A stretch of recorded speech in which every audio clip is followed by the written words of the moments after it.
Muy buenas tardes, tengan todas y todos. Vamos a continuar en este segundo video con la sesión que tenemos relacionado con el tema de las funciones del Estado, la división de poderes, a donde en ese primer video, recordarán ustedes, analizamos el origen, de dónde derivó la teoría de la división de poderes, las visiones que tuvo Montesquieu, Locke, desde luego la teoría del órgano, o por qué se le llaman órganos del Estado, la diferencia entre lo que es la persona que ocupa el cargo y desde luego el cargo institucionalizado en la visión de Sibelius, lo que es la autoridad, sus facultades, sus atribuciones, y desde luego empezamos también a analizar la teoría del órgano administrativo partiendo del hecho de las funciones en las que se reparte el Estado, que es la función judicial, la función legislativa y la función ejecutiva, y nos quedamos en lo que es la cuestión de la función administrativa. De tal manera que vamos a continuar y vamos a regresar donde nos quedamos la vez anterior. Y decíamos nosotros que la función administrativa es una parte muy importante, tal vez sea la más visible, porque es la que lleva a cabo la función de gobierno y administración, y que recae generalmente en una persona de manera unilateral, en algunos casos puede ser colegiada como en las repúblicas parlamentarias, pero de manera general es unilateral, que hay una sola persona que se le conoce como presidente de la república o primer ministro, según el tipo de donde se encuentre. Decíamos también cuando vemos lo que es gobierno y lo que es administración, que en este caso, por lo que más se visualiza o por lo que más se ve el funcionamiento de una autoridad administrativa es por la prestación tanto de sus políticas de gobierno, en materia económica, en materia social, en materia educativa, en materia cultural, etcétera, etcétera, como también por la prestación de la teoría del servicio público, que es a donde los ciudadanos nosotros resentimos y vemos todos los días actos. Y está relacionado, decíamos, con el acto de autoridad y el acto administrativo, que por supuesto la mayoría son benéficos, el obtener un pasaporte, una licencia de conducir, una patente como es un patente para ejercer como licenciado en Derecho, licenciado en Medicina, permisos para construcción, establecimientos mercantiles, pasaportes, en fin, la mayoría de los actos que emiten las autoridades administrativas son benéficos. Hay algunos que no lo son, los actos de molestia, y contra eso pues existen los mecanismos de defensa legales. Ahora bien, decíamos que generalmente en el mundo el órgano administrativo se clasifica en dos tipos, o recae una persona que se llama presidente, o en un primer ministro, o bien, siguiendo todavía una forma de gobierno tradicional, en monarquías. De esta manera encontramos así, por ejemplo, repúblicas presidenciales. La mayoría de las formas del gobierno del mundo actual son repúblicas, independientemente que puedan ser con ideología liberal, socialista, comunista, etcétera, el tema de socialdemocracia, estado de bienestar o como se le llame, según la ideología de carácter económico que tenga más dirigida ese gobierno. La mayoría son repúblicas que son elegidas de manera representativa a través de voto directo por un determinado tiempo, y principalmente América Latina tomó como ejemplo el caso de los Estados Unidos de Norteamérica, en donde, siguiendo esa circunstancia, decíamos nosotros, buscamos nosotros tener una persona, un presidente. Decimos también que inclusive el maestro Jorge Carpizo, en su libro del presidencialismo mexicano, critica que los países de América Latina, ese sistema presidencial ha venido en presidencialista. ¿Por qué? Porque ha venido a tener muchas más facultades, tanto que lo que da la Constitución como las leyes, como en su caso lo que están dentro del sistema político. Bien, este tipo de repúblicas presidenciales generalmente busca su legitimidad a través del sufragio y del voto, porque el voto lo que es que garantiza es que haya una permanencia del poder acotada, limitada por un transcurso del tiempo. Por ejemplo, en México son 6 años y no se puede volver hasta ahorita hasta el presidente quien haya ocupado el cargo, aunque sea por 1 minuto. O países que tienen alguna reelección acotada, como Estados Unidos, que son 4 años y pueden ocupar un segundo cargo. Hasta la Segunda Guerra Mundial, hasta 1945 había reelecciones de varios tiempos. El último presidente que se reeligió más de 3 ocasiones fue el presidente Franklin Delano Roosevelt, pero a partir de su muerte y ya posteriores presidentes se reformó una enmienda a la Constitución de los Estados Unidos para que solamente fuera una reelección. Pero bueno, eso ya es de cada país. También las características que tienen generalmente este tipo de sistemas administrativos de gobierno, donde se concentran en una persona llamada presidente de la República o bien primer ministro, es que tiene una característica doble. Es jefe de gobierno y jefe de Estado. Jefe de gobierno porque es el que manda, el que realmente dirige, el jefe de la administración pública, el que dirige y diseña sus políticas, como el presidente actual de México, que plasma sus políticas en materia económica, en materia social, en materia educativa, en materia de salud. Él las dirige, él las plasma y él las manda iniciativas de leyes al Congreso para que se vayan regulando, hace decretos, hace acuerdos, reglamentos y dirige esas políticas. Ese es el jefe de gobierno, el que manda. Pero también es jefe de Estado. ¿Y qué quiere decir jefe de Estado? Es el representante de México ante el mundo, es el representante del Estado mexicano. Es una función dual. Y también, a diferencia de los parlamentarias, en donde el poder administrativo existe un jefe de gobierno y un jefe de Estado. El jefe de Estado es un representante diplomático, más que nada un representante protocolario, y en el caso de ser jefe de gobierno, pues es el que manda. Ahora bien, estos sistemas de carácter presidencial, pues deben gran parte de su prevalencia sobre los otros poderes. Esto es, técnicamente, en la teoría de la división de poderes, tanto el poder ejecutivo, legislativo y judicial son iguales, no hay diferencias. Algunos individual como México, que dice la Constitución que el Poder Ejecutivo se encargará de una persona que se llamará Presidente de la República. Así dice la Constitución.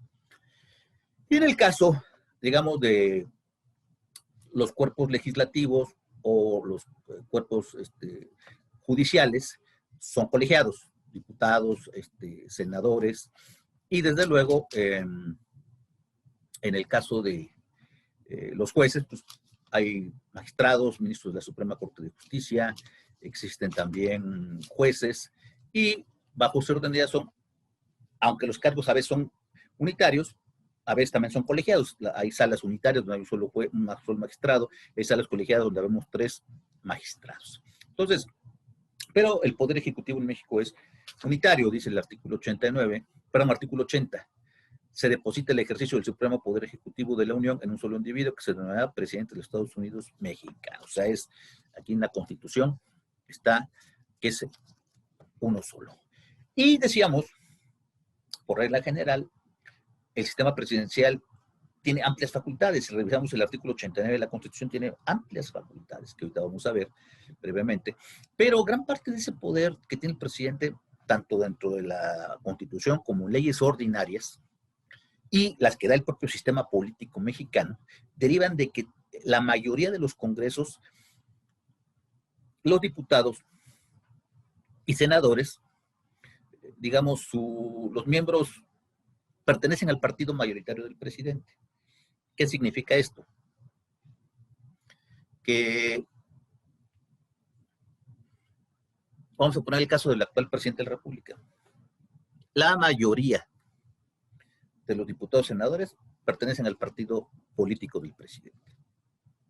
Eso hace que, en cierta manera, tanto diputados como senadores sean débiles o sean proclives a aprobar todas las iniciativas de gobierno y todo lo que manda el presidente de la República. Esto generalmente hace que un sistema presidencial, diga por eso nuestro carpizo, deriva en un sistema presidencialista. Ahora bien, independiente de lo siguiente, repetimos, los presidentes de la República, como en el caso de México, cuentan con muchas facultades. Por ejemplo, él designa prácticamente libre y remueve a la mayoría de su gabinete, secretarios, subsecretarios, directores generales, directores de organismos públicos descentralizados, desconcentrados, inclusive propone quién puede ser ministro de la Suprema Corte de Justicia. O sea, tiene una amplia serie de facultades muy importantes que están en la Constitución. Reitero, algunos cargos de la administración pública requieren ratificación, por ejemplo, para ser ministro de la Corte o bien para ser embajador o bien para ser secretario de Hacienda, o alto funcionario de Secretaría de Hacienda, o inclusive pues, da las designaciones para los cargos militares, para los altos grados, de coronel para arriba. Esto, desde luego, hace que, en cierta manera, pues ese titular que designa y remueve libremente a sus principales colaboradores, hace que los presidentes pues, tengan un poder muy importante respecto a lo que vienen siendo el poder legislativo o el poder judicial. Así las cosas.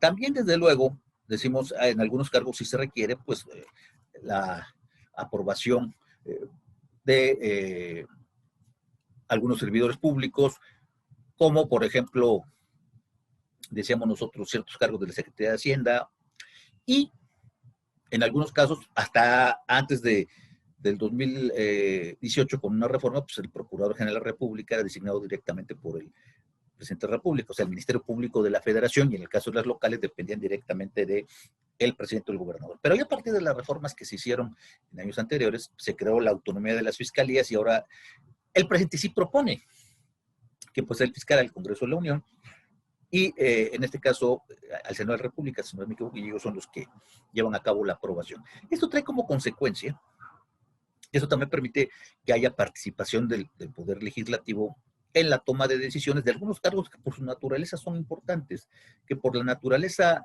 de las funciones que se desempeñan son y requieren necesariamente la aprobación, en este caso del Senado. Por ejemplo, vamos a ver el artículo 89 de la Constitución, que dice facultades y obligaciones del presidente de la República, fracción cuarta, nombrar con aprobación del Senado los coroneles y demás oficiales superiores del Ejército, Armada, Fuerza Aérea Nacionales. También dice, fracción tercera, una anterior, nombrar con aprobación del Senado embajadores, cónsules generales, empleados superiores de Hacienda y a los integrantes de los órganos colegiados encargados de la regulación en materia de telecomunicaciones, energía y competencia económica, que son estos últimos organismos autónomos. Desde luego, en caso, por ejemplo, puede generalmente nombrar y remover libremente a sus secretarios de estados, porque es una facultad del presidente. Dice también la fracción novena, intervenir en la designación del fiscal general de la República y removerlo en términos dispuestos en el artículo 102, apartado de esta Constitución. O sea, por eso es que el presidente de la República tiene un gran poder. Ahora, históricamente, también, dice el maestro Carpizo, yo ahí también lo he señalado, que muchas cuestiones de las que se refieren a aspectos propios de por qué tenemos un sistema que ha devenido ser presidencialista, no solamente es por cuestiones jurídicas, sino también sociológicas. Esto es, la mayoría de los pueblos de América, y en el caso de México, históricamente los pueblos originarios siempre estuvieron dominadas por una persona, un rey o un monarca. Llegan los españoles a lo que hoy es el territorio de lo que hoy es México. Durante 300 años ellos se establecen aquí lo que se conoce como la colonia, y teníamos un rey, el rey de España, que era el jefe de la Nueva España, y un virrey, el encargado de administrar y gobernar en lo que es los territorios de México y de luego cada uno de los países de América Latina. Y triunfa la independencia de los países americanos, cada uno en diversas etapas, pero fueron ya en el siglo XIX, principios, caso de México 1821, y la Constitución original inclusive habla del acta de independencia, del acta del Imperio Mexicano. Por eso tuvimos el primer rey, el primer monarca fue don Agustín de Iturbide, y ya posteriormente se modifica la Constitución y ya tenemos un sistema de una sola persona. ¿Por qué? Porque también los mexicanos y los latinos estamos acostumbrados a que sea una persona el que mande. Pero bueno, eso ya es otra cuestión de carácter social. Sibelius, Regium Sibelius, alemán, dice que este tipo de repúblicas presidenciales, que él le denomina democracias, porque dice que son y tienen más legitimidad que las repúblicas parlamentarias de Europa. ¿Por qué razón?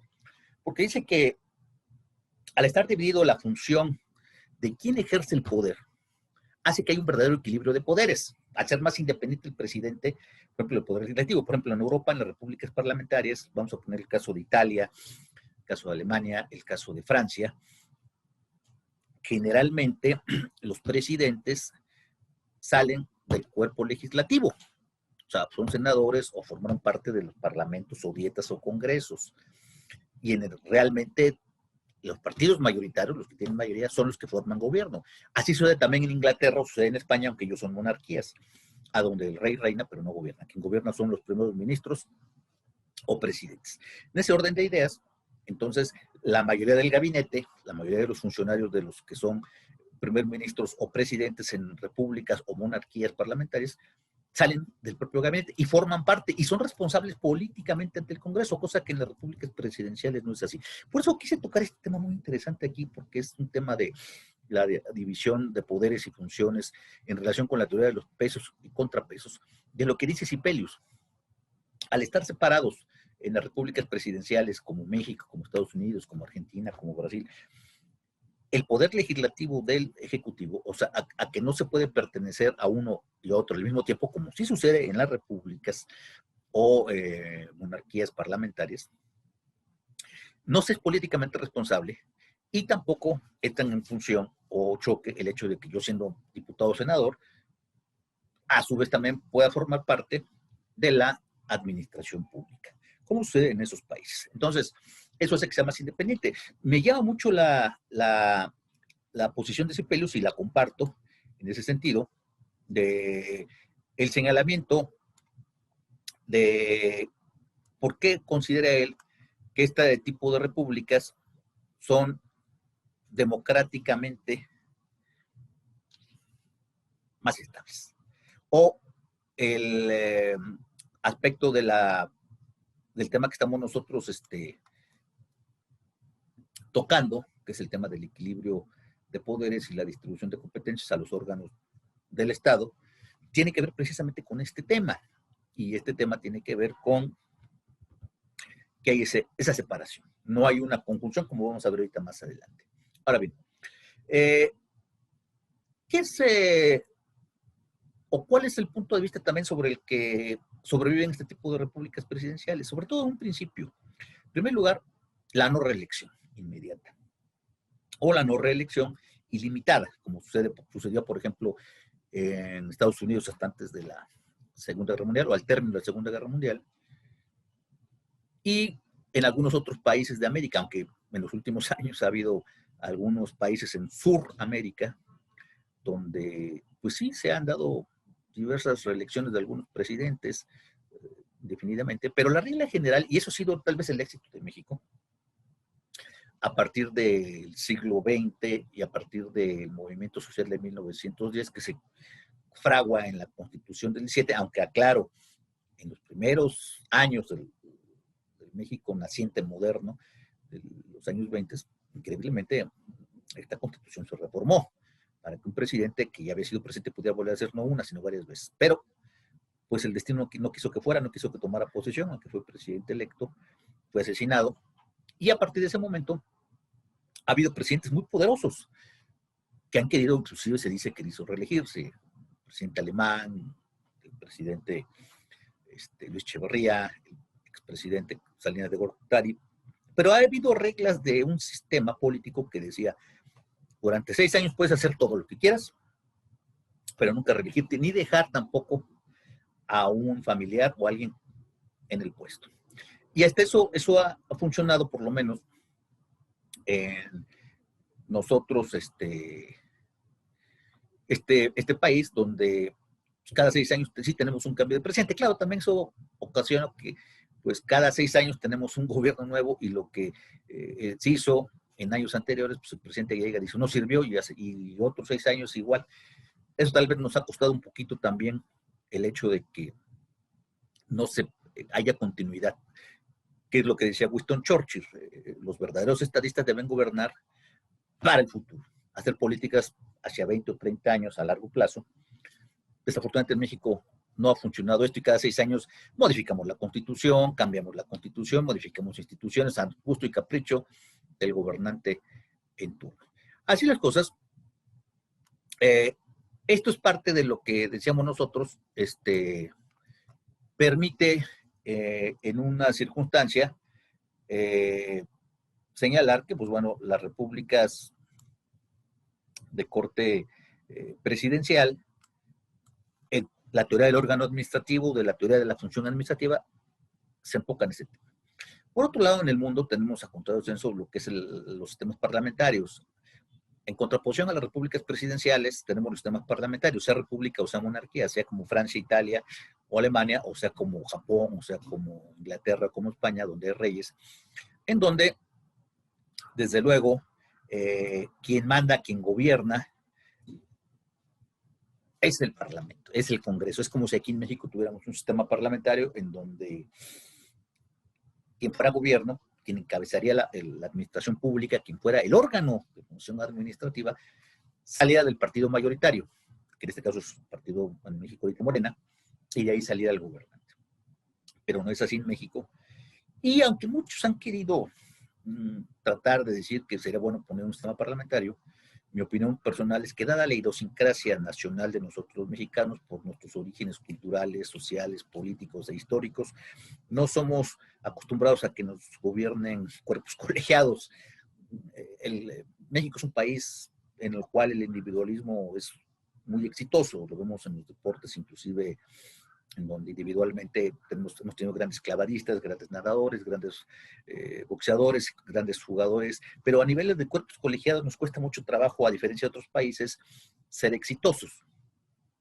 Es parte de la idiosincrasia, no sé si está en los genes de nosotros los mexicanos, pero bueno, lo pongo como ejemplo para un mayor entendimiento de ustedes en una materia complicada como es la teoría general del Estado, de por qué tal vez no ha sido fácil o tal vez sea difícil que en México algún día pudiéramos tener un gobierno de tipo parlamentario donde quien gobernara o mandara fuera más bien el poder legislativo. Pero bueno, no quiere decir que nunca vaya a haber, pero ahí lo dejamos. Bueno, estas cuestiones parlamentarias o a donde gobiernan el poder administrativo, donde la función administrativa se ejerce más bien por el poder legislativo y no por el poder ejecutivo, están muy bien señaladas por el maestro Jorge Carpizo en su libro El presidencialismo mexicano, quien dice cuáles son características del sistema parlamentario. Dice, por ejemplo, los miembros del gabinete son del Parlamento, lo que yo les decía. Si yo soy diputado en un sistema parlamentario y mi partido al que yo pertenezco es mayoría o hace coalición con otro partido para formar gobierno, es probable que de ese gabinete yo pueda ser el primer ministro, porque generalmente soy el presidente de ese partido político, o bien pueda ser miembro del gabinete del que encabece el gobierno. Aquí en México no se puede hacer eso. Por ejemplo, si algún diputado o senador quiere formar parte del gabinete del presidente, tiene que pedir licencia a ese cargo. Voy a poner el caso, digamos, de la exministra de la Suprema Corte de Justicia y maestra de la Facultad de Derecho, doña Olga Sánchez Cordero, quien, ya siendo ministra en retiro, o sea, formó parte del Poder Judicial de la Federación, decide y es postulada por el partido político Morena para ser senadora. Gana, toma posesión de su escaño en el Senado de la República, pero después el presidente de la República la invita a formar parte de su gabinete como secretaria de Gobernación.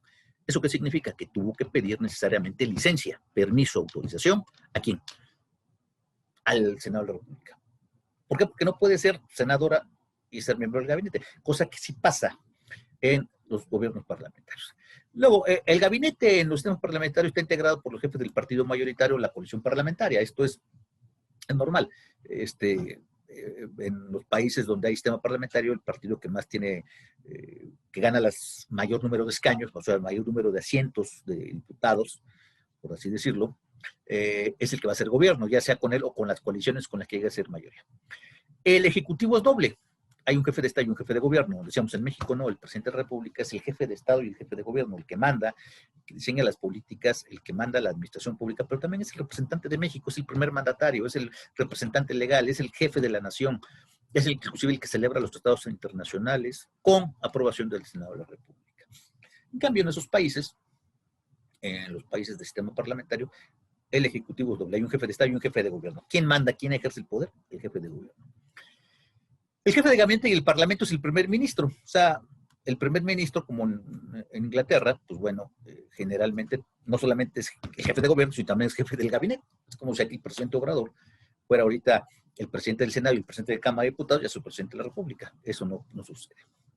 Otra cuestión es que el gabinete, o sea, el gobierno va a subsistir siempre y cuando cuente con el apoyo de la mayoría legislativa. Esto es, mientras siga siendo mayoría y cuente con el apoyo de la mayoría, permanecerá. Por eso los gobiernos generalmente parlamentarios no necesariamente pueden durar un año o 2 años, pueden durar muchos años. Por ejemplo, hubo gobiernos como el de la primer ministro Margaret Thatcher o el presidente, el primer ministro Helmut Kohl en Alemania, que duraron como 14, 15 años. ¿Por qué? Porque ganaban las mayorías. Entonces, no necesitan reelegirse, se ponían a elecciones cada determinado tiempo que marcan sus leyes y ganaban, y seguían en el poder. En cambio, las repúblicas presidenciales, hemos dicho, generalmente el éxito y en su caso la permanencia de estas está hecho en no reelección ilimitada. Puede haber reelección, sí, posiblemente como Estados Unidos, pero ese es el éxito, estar por un tiempo. ¿Por qué? Porque el ejercicio y la alternancia del poder del que manda y el que gobierna es muy importante. Otro punto interesante que marca el maestro Carpizo es que la administración pública está encomendada al gabinete, pero se encuentra sometido a una constante supervisión del Parlamento. Esto es, si el gabinete, o sea, el gobierno, los hombres de la administración pública forman parte son responsables y forman parte del Parlamento, pues lógicamente se encuentran sometidos a una supervisión. ¿Para qué? Para garantizar que hagan bien su función. Aquí en los sistemas parlamentarios, presidenciales, tenemos algo, eso sí parecido un poquito, que es a través, digamos, de la revisión que se hace a la cuenta pública por parte de la Auditoría Superior de la Federación o las auditorías locales en las entidades federativas, que es verificar en qué se gastó el dinero el gobierno federal, o sea, el presidente de la República. Pero hasta ahí llega. Y lo más que daría pauta es a iniciar procedimientos administrativos de responsabilidades o responsabilidades penales. Pero esto ¿qué nos dice? Que realmente pues, en nuestro país no tenemos esa característica, cosa que sí está en el sistema parlamentario. Y por último, hay un control mutuo entre el Parlamento y el gabinete. Por ejemplo, el Parlamento podría no darle el voto de confianza, censurar, decir, pues, no me gusta tu actuación, no me gusta cómo estás haciendo las cosas, y ya no te apoyo. Entonces ahí sí el gobierno tendrá que dimitir y convocar a nuevas elecciones para formar nuevo gobierno.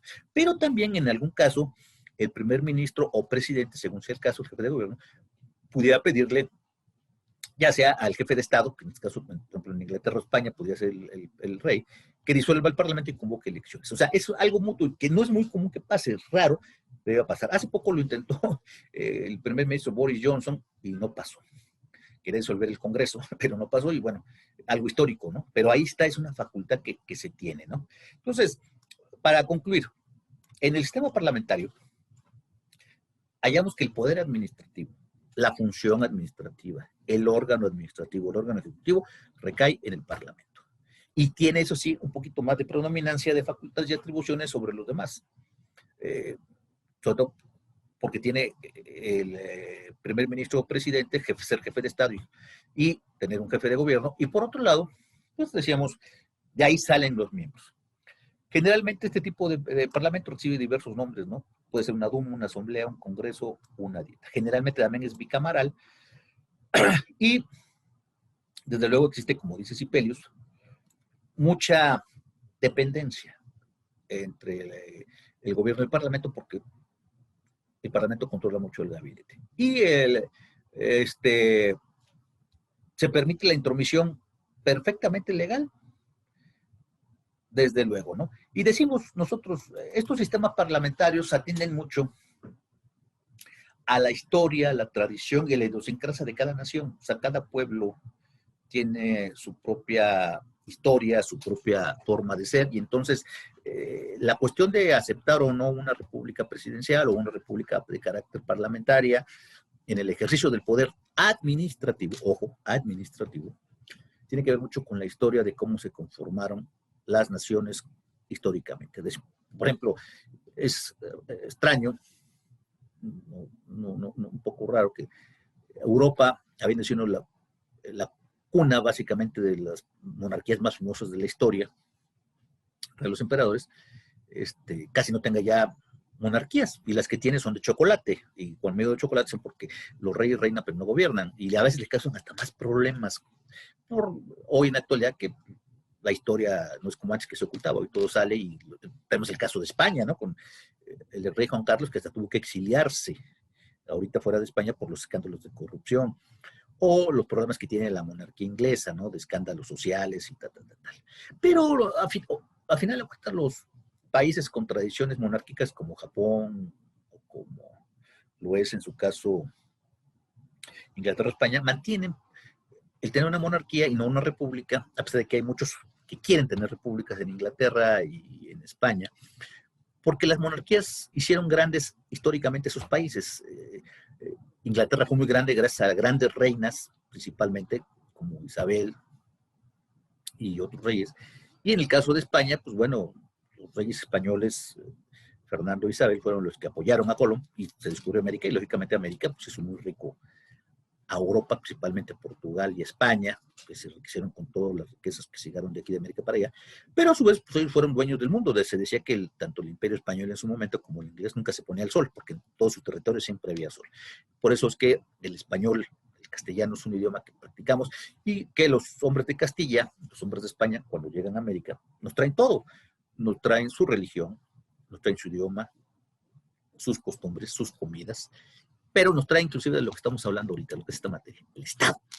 El Estado como tal, como se conoce hoy, lo traen ellos de Europa, sus instituciones, su forma de ser, sus leyes y el derecho que hoy estudiamos, el derecho actual, pues llega de allá, de Europa. Bueno, existe también otra forma que ya es muy escasa, de gobierno administrativo recaído en una sola persona, que es la más antigua, que es la de la monarquía, que en su caso fue absoluta hasta hace algunos años, hasta hace algunos siglos, y hoy prácticamente está desaparecida. Ya la mayoría de los reyes que existen, o sultanes, como se le llaman monarcas, son más bien de chocolate, aunque sí hay por ahí uno o dos que son, o gobiernan casi de manera absoluta. Ya no quiero decir cuáles, porque luego me voy a meter yo ahí en un problema, pero bueno, por ejemplo, el Papa es un monarca absoluto, nos guste o no nos guste, seamos católicos o no seamos católicos, queramos o no queramos, pero viendo la figura del punto de vista académico, el papado tiene 2000 años, y en esos 2000 años se han conducido como monarcas. Y es una institución que ha sobrevivido a imperios, ha sobrevivido a Napoleón,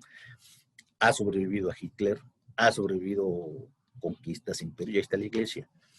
Y los reyes son, los papas son como reyes, vitalicios, heredan el cargo, no le rinden cuentas a nadie más que son a Dios, y son infalibles. Entonces es tal vez la única monarquía parecida a la antigüedad. Pero bueno, ese será tema de otro tema que ustedes tendrán que tocar con otro profesor. Okay.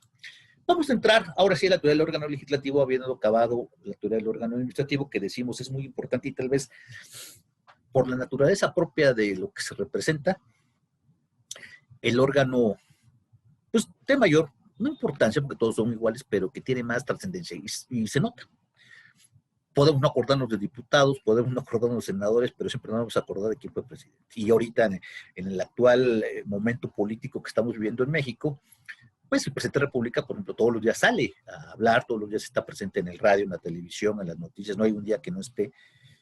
Y inclusive en que si se enjuicia o no se enjuicia el presidente, pues está trayendo aquí a gente que formó parte del Poder Ejecutivo, no que fueron diputados o senadores. Eso no trascienden, trascienden el Poder Administrativo. ¿Y por qué? Para redondear ese tema, porque recuerden ustedes que en este país estas tres funciones, otros tres órganos, la mayoría de los actos jurídicos y de autoridad que existe en el país son administrativos. Los actos judiciales son pocos. Si vemos los asuntos que dictan los jueces en materia civil, administrativa, penal, fiscal, laboral. Solamente quien está involucrado en un tema de esa naturaleza tiene una afectación o un beneficio de una sentencia. En el caso de las leyes son generales, abstractas, y cuando una ley nos afecta o consideramos que nos está causando daño, tenemos medios de impugnación para inconformarnos con ella, o vamos a un juicio de amparo, o quien está facultado para ellos, que son órganos, puede plantear una acción de inconstitucionalidad o una controversia constitucional, conforme al artículo 105 de la Constitución y su ley reglamentaria. Pero de manera general, son pocos actos legislativos o judiciales con los que tenemos eso. Pero un acto administrativo todos los días tenemos. Reitero, una infracción de tránsito, una suspensión de actividades a un establecimiento mercantil, una verificación de cuestiones ambientales, una verificación de construcciones, una clausura, la negación de una licencia. O los actos administrativos que generan, que la mayoría son buenos. Un acta de nacimiento, un pasaporte, una licencia de conducir, en fin, hay tantos actos, y que las autoridades administrativas en este país son casi todas. La mayoría de las autoridades administrativas dependen de un poder ejecutivo, o sea, el federal, o sea, los locales, un gobernador de un estado o el jefe de gobierno de la Ciudad de México, dependen del poder ejecutivo. Por eso la importancia del poder administrativo. Pero bueno, decíamos, tener el órgano legislativo. Esta función generalmente recae en órganos colegiados y tiene sus orígenes, ustedes lo verán en el módulo respectivo, lo habrán visto ya de la historia de cómo va surgiendo el Estado. En esas primeras cortes que surgen a fines de la Edad Media y principios del Renacimiento, esas famosas cortes de nobles, que son los antecedentes de lo que van a ser los primeros congresos o parlamentos, que siempre buscaban y apoyar al rey. Esas cortes de nobles generalmente estaban formadas por los señores feudales o por nobles aristócratas que, dependiendo de su situación económica, apoyaban en asambleas. Por eso ahí viene el nombre de asamblea. De hecho, una de las más famosas era la famosa mesa redonda del rey Arturo, que en la historia de las leyendas marca cómo se reunían esos caballeros. Asume muchos nombres diversos, llámesele Congreso, como en México, llámese Parlamento, llámese Dieta, llámese Asamblea, llámese Duma, en fin. La función principal de estos órganos colegiados, ahí sí son colegiados, a diferencia del Ejecutivo, que generalmente es unitario, una sola persona. Aquí son colegiados. ¿Qué quiere decir colegiados? Que hay más de dos. Y su función principal, la más importante, la más trascendental, la primaria, la originaria y la única, es, desde luego, la creación de leyes. Y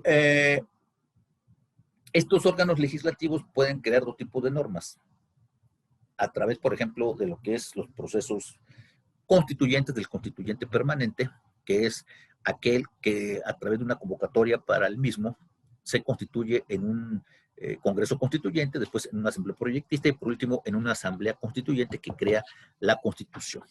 Aquí en México tuvimos la oportunidad hace poco, y aquí está, la Constitución Política de la Ciudad de México, que nos permitió, que está vigente a partir del 1 de septiembre del 2018, que nos permitió a los habitantes de esta ciudad varias cosas.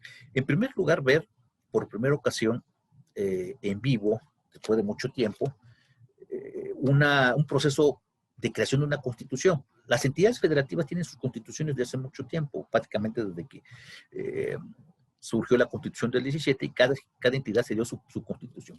En la Ciudad de México, entonces Distrito Federal, no teníamos esta circunstancia porque en el periodo de los años 20, entre 1920 y 1924, que estuvo el presidente general Álvaro Obregón, desapareció el municipio libre, desapareció la figura del gobernador y creó el departamento de Distrito Federal. Pero la reforma política que se dio en 2015 con el entonces jefe de gobierno permitió que se convocara a obtener en la Ciudad de México, en primer lugar, el cambio de Distrito Federal a el nombre original que tenía esta ciudad. Acuérdense que la Ciudad de México viene desde la época de la conquista, desde la época de la colonia, a donde se da por parte del rey de España el escudo de la ciudad y el nombre de la muy leal Ciudad de México. De hecho, anteriormente así firmamos cualquier documento dado en la Ciudad de México, Distrito Federal. Distrito Federal se crea ya en la Constitución del 24, cuando se adopta el sistema federal copiado de los Estados Unidos, y hay un debate que pues a final de cuentas se va dando a través de las diversas constituciones, y ya es por ahí de las 3/4 partes del siglo del XIX, cuando en época de Porfirio Díaz ya se dan las delimitaciones de lo que va a ser las cuestiones territoriales y demás del Distrito Federal, hasta la reforma política aprobada por el Senado de la República a través del constituyente, que nos permitió ver por primera ocasión en vivo y en directo cómo se hacían elecciones y cómo se hacía esta constitución, que es por cierto una constitución muy avanzada, muy moderna y con demasiados derechos, muchos más derechos inclusive que nuestra constitución federal. Pero bueno, decíamos nosotros entonces que el legislativo crea dos tipos de leyes, las leyes primarias originales, que es la creación del orden jurídico del Estado, que en este caso es la constitución política de los Estados Unidos mexicanos, que en este caso es la constitución actual de 1917, que fue promulgada el 5 de febrero de 1917 y entró en vigencia el 1 de mayo también de 1917. Entonces, en ese tenor, esas son leyes originales. Ese Congreso Constituyente tiene una sola función, crear esa ley originaria, crear el orden jurídico y desaparece. Y crea, entonces, los poderes constituidos para que ellos son los que gobiernen. ¿Y quiénes son los poderes constituidos? Pues la función legislativa, la función ejecutiva y la función judicial. ¿Quiénes van a ejercer precisamente el proceso de la creación del Estado? Bien. Ahora, una vez hecho eso, pues se crea la función legislativa, y la función legislativa ordinaria, que se conoce también en la teoría constitucional, sobre todo el maestro Felipe Tena Ramírez, así la denomina, el constituyente permanente. Y el constituyente permanente, que no es otra cosa que los poderes constituidos, son quienes van a crear la legislación ordinaria, que va a crear, desde luego, todas las leyes de carácter civil, de carácter penal, de carácter mercantil, de carácter laboral, de carácter fiscal, de carácter administrativa, de todo tipo de legislación, en el ámbito federal, en el ámbito nacional, en el ámbito local, en el ámbito estatal, en el ámbito municipal, para los efectos de plasmarse a través de esas normas cómo, cuándo y cómo se van a regular las relaciones entre particulares y el Estado. Esa es la legislación ordinaria, y esa legislación, pues, en México existen cientos o miles de legislaciones a nivel federal, a nivel local. Acuérdense que México, al ser un país federal, tiene leyes que aplican para la federación. Tenemos también leyes nacionales, como el Código Nacional de Procedimientos Penales, que es nacional. La ley de amparo es federal, los códigos agrarios son federales, la ley de seguro es federal, la ley de trabajo es federal, pero los estados se reservaron muchas facultades para crear leyes, como localmente, por ejemplo, los códigos penales todavía son facultades de los estados o de las entidades federativas, en los códigos civiles, aunque se han ido sacando muchas materias del campo de atribución de las entidades para pasarlas a lo federal o a la nacional, ¿no? Pero eso ya es otra cuestión política que no es parte de este módulo. Entonces, poder legislativo, autoridad del órgano legislativo, generalmente hablamos de un órgano colegiado, que asume diversos nombres, llámese Congreso, Parlamento, Dieta, Lucha, como sea. Dos, su función principal no es exclusiva, pero casi es la principal, es la de la creación de la ley. Eso es algo muy importante que hay que tomarlo en cuenta. Nuestra Constitución, artículo 50, dice: el poder legislativo de los Estados Unidos mexicanos se deposita en un Congreso General que se dividirá en dos cámaras, una de diputados y otra de senadores. Ese es el Congreso General. Y desde luego, hay facultades que se dan para que el Congreso de la Unión, actuando juntos, diputados y senadores, tengan facultades y atribuciones, y también las que, por regla general, tienen ya en lo particular tanto la Cámara de Senadores como la Cámara de Diputados, que cada uno actúa por separado o de manera conjunta. Cuando actúan de manera conjunta se llaman Congresos de la Unión. Cuando actúan cada una separadamente, tienen funciones legislativas. Ahora bien, es importante destacar que en ese ámbito de coordinación, el Congreso de la Unión y los diputados y senadores no necesariamente llevan funciones, ya decíamos nosotros, legislativas. Tienen otras facultades dentro del ámbito de coordinación de atribución de competencias. Por ejemplo, ya decíamos que, de conformidad a lo que marcan los artículos 110 y 111, el Congreso de la Unión, la Cámara de Diputados y Cámara de Senadores se constituyen en jueces. Dice el artículo 110, podrán ser sujetos de juicio político los senadores y diputados del Congreso de la Unión. Ya había una serie, y ahí nos señala que quien sancionará o quien aplicará el proceso tanto de acusación como en su caso de Cámara de Enjuiciamiento serán diputados y senadores. Lo mismo el artículo 111 para proceder penalmente contra determinados servidores públicos. Aquí tenemos facultades que son eminentemente jurisdiccionales, pero están establecidas en la Constitución por el constituyente permanente, por el constituyente, después por el constituyente permanente también, que permiten que los diputados y senadores puedan hacerla de juez. Pero también hay otras facultades muy interesantes. Por ejemplo, si nos vamos al artículo 76, que son facultades del Senado de la República, por ejemplo, nos dice, artículo 76, son facultades exclusivas del Senado de la República. Fracción primera, analizar la política exterior desarrollada por el Ejecutivo Federal, con base en los informes anuales que el Presidente de la República y el Secretario del Despacho rindan al Congreso. Además, aprobar los tratados internacionales y convenciones diplomáticas que el Ejecutivo Federal suscriba. O sea, conforme al artículo 133 de esta misma Constitución, es facultad del Presidente de la República llevar la política exterior y celebrar los tratados internacionales, también dice el artículo 89. Pero quien le corresponde ratificar o no los tratados es al Senado. Esa no es una facultad legislativa ni jurisdiccional, es administrativa. La fracción segunda de ese mismo artículo también nos dice ratificar los nombramientos que el mismo funcionario haga de los secretarios de Estado En caso de que esto opte por un gobierno de coalición, con recepción de los titulares de los ramos de Defensa Nacional y Marina, los secretarios responsables del control interno del Ejecutivo Federal, el sector de Relaciones Exteriores, demás elementos del Ejército y Fuerzas Armadas. Facultad administrativa. Fracción tercera, autorizarlo también para que pueda permitir la salida de tropas nacionales fuera de los límites del país. ¿A quién? Tanto las tropas nacionales que salgan al país. Esto raramente se ha dado en México, sin en cambio, hace unos años en un huracán muy famoso que estuvo en Estados Unidos, no pues fue Katrina en Luisiana, en el gobierno del presidente Fox y estaba el presidente Bush en Estados Unidos. México mandó tropas y por primera ocasión en la historia de México y de Estados Unidos, tropas mexicanas entraron al territorio de Estados Unidos legalmente y coadyuvaron a el desastre natural que se produjo como consecuencia del paso de su huracán en la zona de la Luisiana. Eso fue algo histórico y algo que nunca se había visto.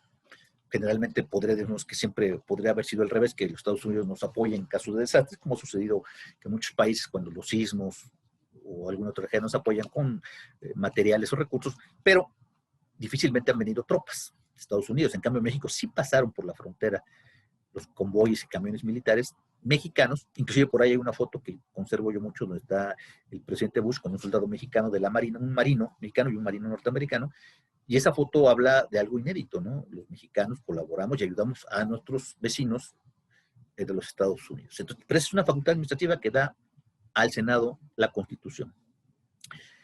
También otra facultad administrativa que tiene el Senado de la República, dice la fracción quinta, declarar cuando haya desaparecido todos los poderes constitucionales de una entidad federativa.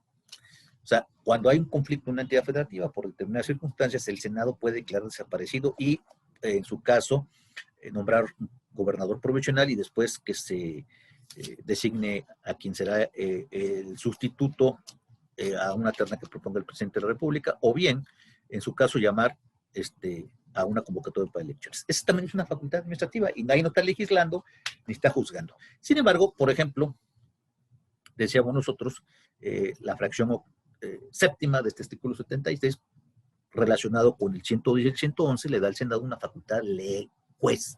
Dice, elegirse en jurado de sentencia para conocer en juicio político de faltas o omisiones que cometan los servidores públicos y que redunden en perjuicio del interés público. Entonces, en ese orden de ideas, decimos, el Congreso de la Unión actuando de manera conjunta o separada, como hemos visto en este caso, en el caso de los senadores, pues lleva a cabo una facultad de coordinación. Y estas no me digan que son facultades legislativas. Son jurisdiccionales de jueces del Función Judicial y son facultades administrativas que competirían el Poder Administrativo. ¿Y eso está violentando el sistema de división de poderes? No, al contrario. Eso permite un equilibrio, permite que se ajuste a que muchos de los actos de gobierno y de administración estén muy bien fundamentados.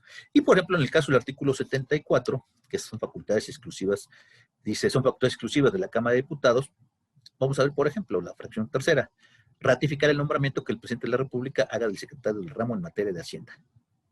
Ahí está. Fracción cuarta, aprobar anualmente el presupuesto de egresos de la Federación previo examen discutivo. O sea, lo que va a ingresar a las arcas nacionales, o sea, lo que va a recibir el gobierno, lo que y también, en su caso, lo que se va a gastar. Fracción sexta, revisar la cuenta pública administrativa. Y fracción quinta, declarar si hay lugar o no a proceder penalmente contra servidores públicos que hubieran ocurrido un delito en los términos del artículo 111. O sea, convertirse prácticamente en jueces. Aprobar el Plan Nacional de Desarrollo.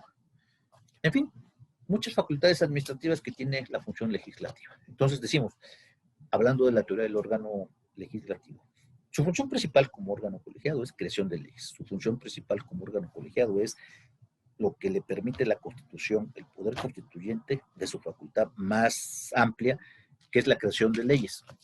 Y en el artículo 73, como último ejemplo, cuando se actúa colegiadamente, vamos a ver que, por ejemplo, el Congreso de la Unión tiene también facultades administrativas. Dice, fracción primera, para emitir nuevos estados a la Unión Federal. Ese no es un acto legislativo. 2, derogado. 3, para formar nuevos estados entre los límites de los actuales. Tampoco es una facultad legislativa. 5, para cambiar la residencia de los poderes de la federación. O sea, si se fueran de que hoy la Ciudad de México, el Congreso de la Unión, la Suprema Corte y el Poder Ejecutivo, sería el Senado que tendría que aprobarlo, y esto no es una facultad legislativa. Y, por ejemplo, ya algunas cuestiones que pudieran ser, sí, netamente legislativas, pero además exclusivas del Congreso, que quiere decir que no lo podrían hacer congresos locales o estatales.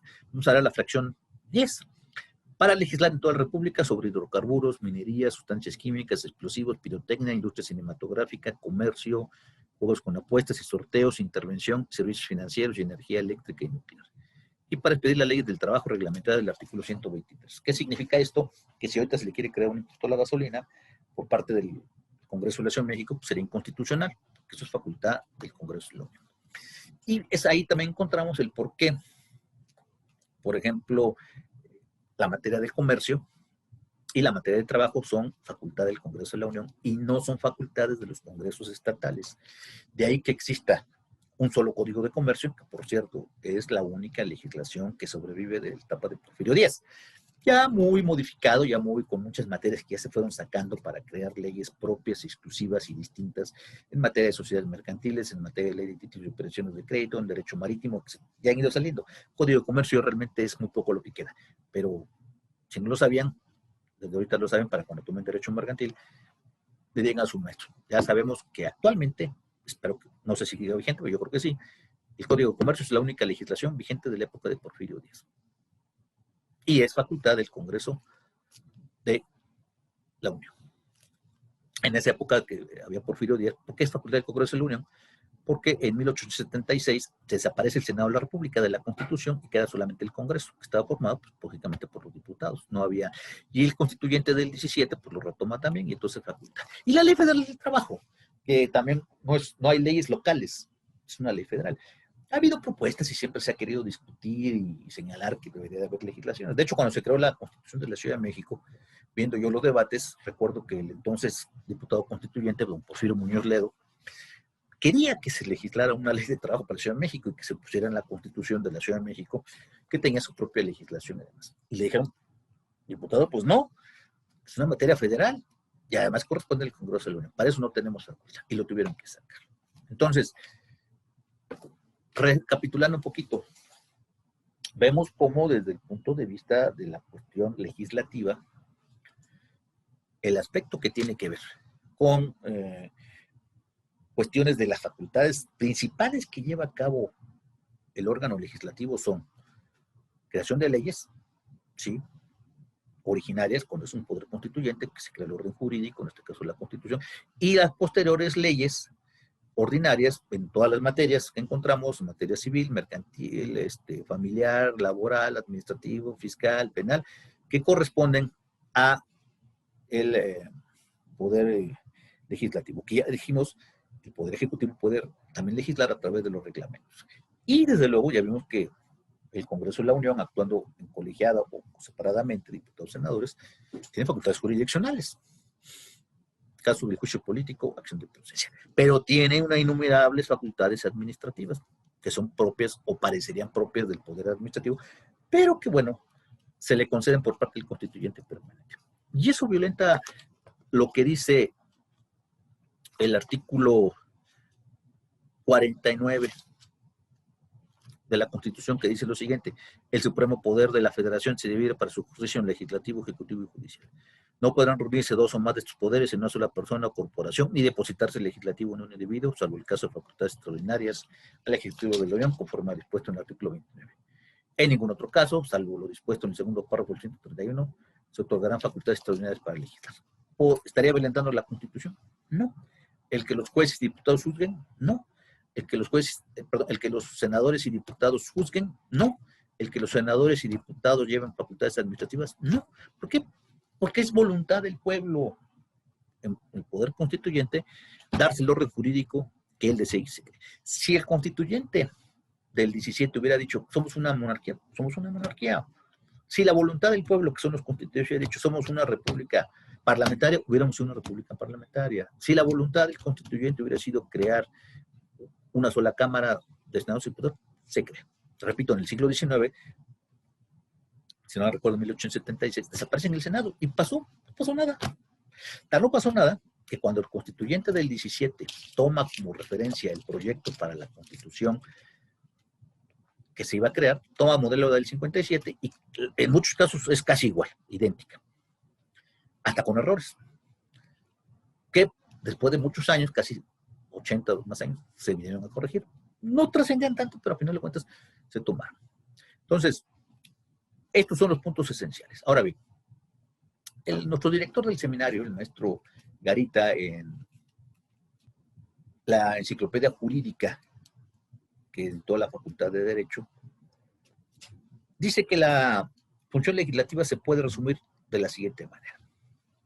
Número uno, es la función desarrollada por el Congreso Parlamento. Ya dijimos que el Poder Legislativo asume diversos nombres.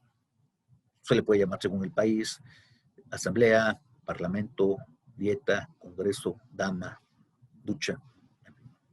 perdón. Entonces, esa es la función esencial. En función formal que corresponde al Poder Legislativo.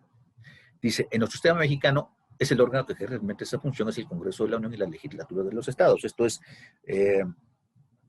al ser un país con orden federal, como sucede en los Estados Unidos, tenemos entonces autoridades federales, que son el Congreso de la Unión, en el caso del órgano legislativo, y las legislaturas locales de las entidades federativas, que son los congresos. Ahí no hay senadores, son los puros diputados, que legislan leyes que tienen que ver con el ámbito interior de cada entidad federativa. Nuevo León, Guanajuato, Yucatán, Sonora, Sinaloa, Campeche tienen sus propios congresos, sus propias constituciones, como en el caso ya de la Ciudad de México, decimos tenemos nuestra propia constitución política, y lo que anteriormente era primero la Asamblea de Representantes y luego la Asamblea de Ciudadanos y luego la Asamblea de Representantes, hoy es el Congreso de la Ciudad de México, y la mayoría de la legislación que nos aplica aquí en la Ciudad de México, que no es el órgano federal, es expedida por ese Congreso. Desde luego, dice el maestro Garita, tiene la función de crear del derecho objetivo, o sea, crear la norma sobre la cual nos vamos a sustentar, no solamente el derecho objetivo que viene siendo las normas procesales, sino el derecho sustantivo, el derecho en el cual se regulan todas las cuestiones. Por ejemplo, aquí voy a poner dos casos. En la Ciudad de México, penalmente no es sancionado el aborto hasta ciertas semanas de gestación del producto. No es penalmente responsable. Si una chica decide abortar, siempre y cuando el producto de la gestación no lleve ciertas semanas, no será penalmente responsable.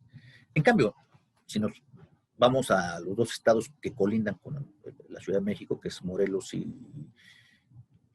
Estado de México, ahí sí son penalmente responsables. Vaya, nada más con cruzar un paso, sobre todo en los municipios conurbados del Estado de México, ya será penalmente responsable una chica. Acaba de haber un caso muy interesante donde la Corte atrajo un amparo, la primera sala de la Suprema Corte de Justicia, para atacar un amparo donde se pedía que ante la omisión del legislativo de despenalizar el aborto en el estado de Veracruz, el Congreso no había hecho nada. Y la Corte lo trajo y resolvió negar el proyecto del ministro Roncá, maestro de la Facultad de Derecho, por 4-1, diciendo que pues, no podía subsumirse la Corte y obligar al Congreso a legislar algo que a final de cuentas es facultad del Senado, perdón, del Congreso del Estado de Veracruz, porque entonces la Corte haría funciones de legislador. Fíjense bien, la Suprema Corte de Justicia, lo adelanto un poquito, pero lo vamos a ver cuando es función judicial, no legisla en la realidad. La Corte, a través de la jurisprudencia, lo que hace es interpretar. Y en ocasiones sí, a veces la jurisprudencia, que es la que interpreta las normas y da el criterio orientador obligado para nosotros los jueces, es decir, así se resolvió y así tienes que interpretarlo. Sin embargo, a partir de la reforma de la nueva ley de amparo del 2013, se creó una figura que se llama la Declaratoria General de Inconstitucionalidad. Y a través de esa figura, en un caso específico derivado de un amparo, en donde se declare que una ley es inconstitucional, la Corte podría señalar que una parte o toda la ley debe desaparecer.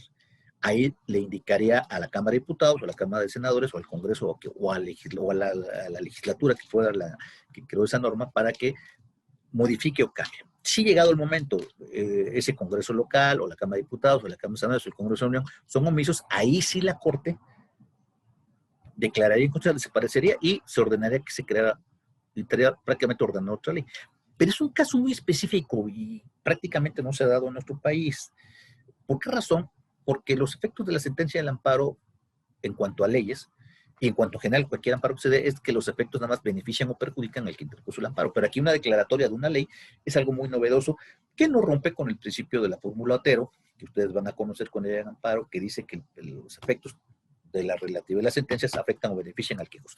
Pero este es un caso muy interesante. Realmente la Corte no legisla, aunque sí es cierto que a veces muchos criterios pareciera que están legislando. Pero, ojo, el único que puede crear regulaciones de situaciones jurídicas de derecho objetivo y sustantivo es el Poder Legislativo. Ya les puse el caso del aborto. Y también el caso, por ejemplo, del divorcio. En la Ciudad de México, hace todavía algunos años, para solicitar un divorcio necesario, no el voluntario, había que aducir alguna causa.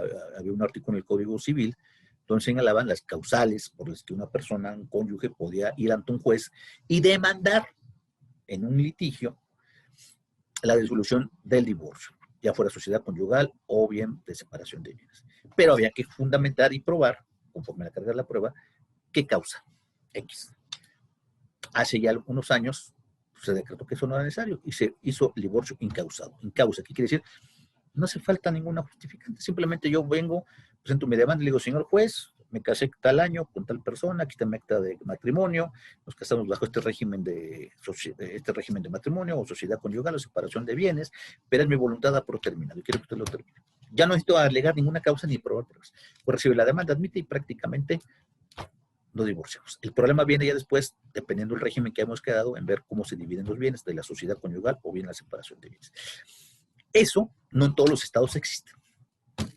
En algunos sí, en algunos no. En la Ciudad de México existe. Y otro tema también que fue muy importante fue, por ejemplo, el tema que aquí se dio, que aquí se permitía los matrimonios entre personas del mismo sexo, inclusive la adopción. Muchos estados aún no lo permiten, muchos estados aún no lo tienen, porque están en contra de los matrimonios entre personas del mismo sexo. La Suprema Corte de Justicia, a través de diversos juicios que han ido ganando personas que interponen juicios de amparo, ha señalado que, por ejemplo, prestaciones sociales, como el seguro social, prestaciones económicas, derecho a heredar, todo, se le otorguen. No importa que en ese estado no haya regulación de aspectos propios de matrimonios entre personas del mismo sexo. ¿Por qué razón? Una circunstancia. Sobre todo porque a partir de la reforma del 2011 a la Constitución, al primer artículo, donde se reconocen lo que ya era una realidad y que no podían negarse, los derechos humanos y la obligación de observar los principios de mayor beneficio por persona, control difuso y constitucionalidad en las resoluciones judiciales, pues desde luego las leyes de mayor beneficio, ahí están. Y entonces estos derechos humanos se aplican a través de la sentencia de amparo, inclusive en lugares donde no estén regulados. Pero puse estos 3 ejemplos de legislaciones locales que solamente son válidas técnicamente ahorita en la Ciudad de México, independientemente de que otros estados ya lo tengan. Entonces, ¿quién es el encargado de crear esa cuestión de expedición de normas que regulan las conductas? El legislativo. Bien. Ahora, decíamos nosotros, el derecho dice el maestro, el derecho legislativo o derecho parlamentario es la disciplina que regula esta importante función del Estado. Hay un método, una competencia y una técnica para legislar. Esto es, crear leyes no es fácil. De hecho, la mayoría de los diputados y senadores cuando llegan por primera ocasión no saben ni siquiera de qué se trata. Los tienen que capacitar, los tienen que enseñar a hacer. Y la experiencia, la práctica los va enseñando a ser parlamentarios. De hecho, inclusive hay materias que se llaman así, derechos parlamentarios, a donde quien la da, quien la enseña, pues gente que estuvo. Y la gente que más sabe o aprende es la gente que trabaja en el Congreso de la Unión o en los congresos, en la Asamblea aquí en la Ciudad de México, que era anteriormente, o el Congreso, que está durante muchos años en todo lo que es cuestión parlamentaria, atrás, asesorando, conduciendo, guiando, porque crear una ley no es una cosa muy sencilla. Hace falta tener técnica, hace falta tener calidad, porque constantemente las leyes adolecen de esa cuestión, ¿no? Inclusive a nosotros los jueces nos meten en un problema, porque la ley dice esto y, bueno, ¿qué quiso decir aquí o por qué se fue para acá? Luego hay unas leyes que, bueno, salen de verdad, ya ni les digo cómo. Y es a los jueces a los que nos meten en problemas porque nosotros tenemos que aplicar y en caso interpretar o dejar de aplicar o inaplicar legislaciones que se consideran lesivas. Entonces, sí, es muy importante que el órgano legislativo tenga sistemas de cómo crear y qué puede crear. Y entre ellos, por ejemplo, el método para que una ley, la técnica correspondiente y desde luego la competencia. Ya les decía yo, en la Ciudad de México no se podría tener un impuesto a la gasolina, o un impuesto a la cerveza, o un impuesto al pulque, porque son impuestos federales. Bien, ahora dice, la función legislativa es la función que se encomienda formalmente al Poder Legislativo Federal. Solo con excepción y con expresa indicación constitucional pueden los otros poderes realizar actividades legislativas. Bien, todas las facultades que están, y aquí me voy a referir un poquito a lo que dice el artículo 124 de nuestra Constitución. Fíjense bien.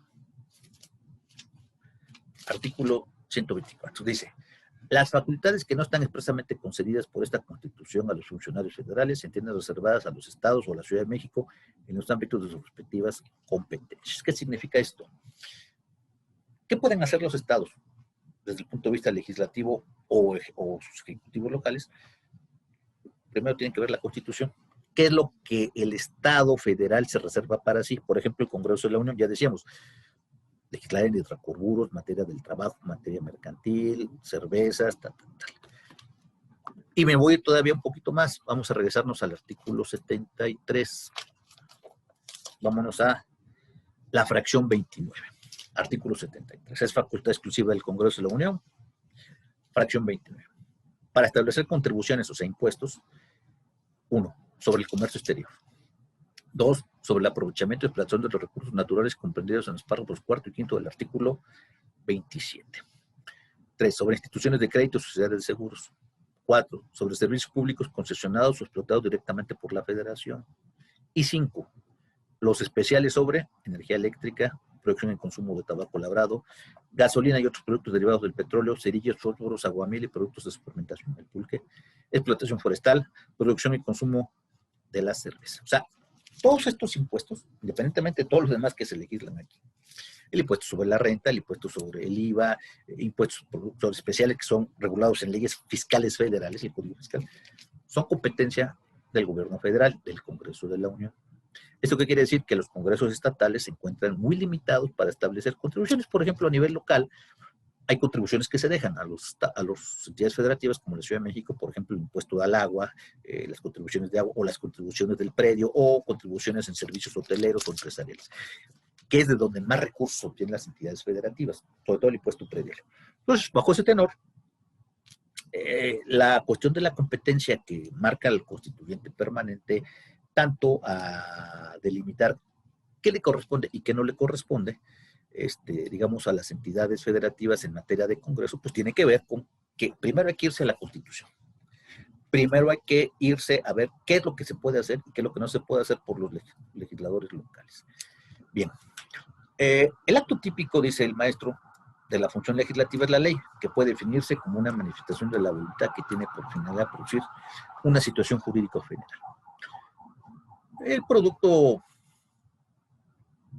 no es exclusivo, pero casi le decimos el principal, pues es la legislación. Entonces, a través de la ley se establecen reglas generales, abstractas, impersonales y concretas de situaciones generales, donde se determinan tantas cosas en materia civil, en materia mercantil, en materia laboral, en materia administrativa, en materia fiscal, y a final de cuentas la ley es importante. Por eso siempre se ha dicho que todos los gobiernos son imperios de la ley.